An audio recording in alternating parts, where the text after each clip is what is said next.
রাজনৈতিক দলগুলোর অনেকের কারণেই দেশে বিশৃঙ্খলা তৈরি হয়েছে বলে মনে করছেন কোনো রাজনৈতিক দল।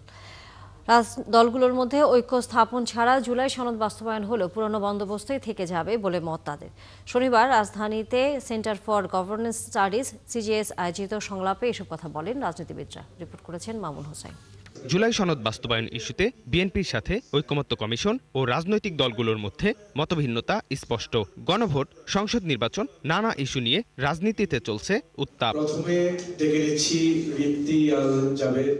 এমন পরিস্থিতিতে শনিবার centre for governance studies CGS রাজনীতিকদের নিয়ে একটি সংলাপের আয়োজন করে। এতে রাজনীতিকরা তাদের বক্তব্যে তুলে ধরেন দেশের রাজনৈতিক বাস্তবতা। জুলাই সনদ, গণভোট বিতর্ক এই প্রশ্নে গণ অভ্যুত্থানের আকাঙ্ক্ষা বাস্তবায়নের ওপর তাগিদ দেন তরুণ রাজনীতিকরা। জুলাই আগস্টের পরে এসে দাঁড়ালাম যে এইরকম যে ব্যবস্থাগুলো আছে যেগুলো আসলে নাগরিকের অধিকার সুরক্ষিত থাকার পথে বাধা, সেগুলোতে আমরা পরিবর্তন আনবো, একটা আমূল পরিবর্তন আসবে যাতে আবার মানুষের রক্ত না দিতে হয়। আমরা তো বারবার রক্ত দিতে চাই না, ব্যবস্থাটা আমাদেরকে সার্ভ করছে না।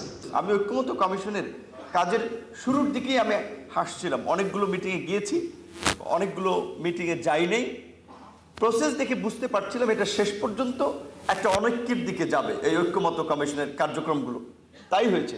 আচ্ছা, আপনারা বলেন একেবারে 100% ঐক্য এইভাবে আলোচনা করে, বিশেষ করে পলিটিক্যাল ইস্যুতে এই মোমেন্টে সম্ভব না। তো দীর্ঘ আলোচনার পরেও ঐক্যমত্যে পৌঁছাতে না পারা রাজনীতিবিদদের জন্য দুর্ভাগ্যজনক উল্লেখ করেন এবি পার্টির চেয়ারম্যান।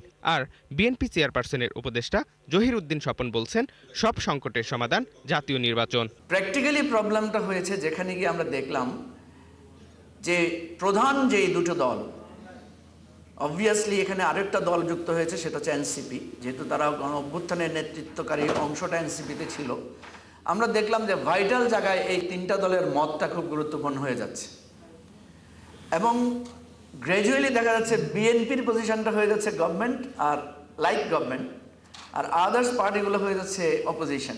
জাতীয় নির্বাচনকে সবচেয়ে বেশি অগ্রাধিকার দিতে হবে, যত দ্রুত সম্ভব জাতীয় নির্বাচনকে সম্পন্ন করতে হবে, কেননা জাতীয় নির্বাচনই হচ্ছে সবচেয়ে ক্ষমতাবান একটি সমাধান। রাজনৈতিক ঐক্য ছাড়া আগামীর বাংলাদেশ বিনির্মাণ কঠিন বলেও মনে করেন বক্তারা। এবং আমি বিশ্বাস করি যে এই 3 দিন মামুন হোসাইন, ৭১, ঢাকা।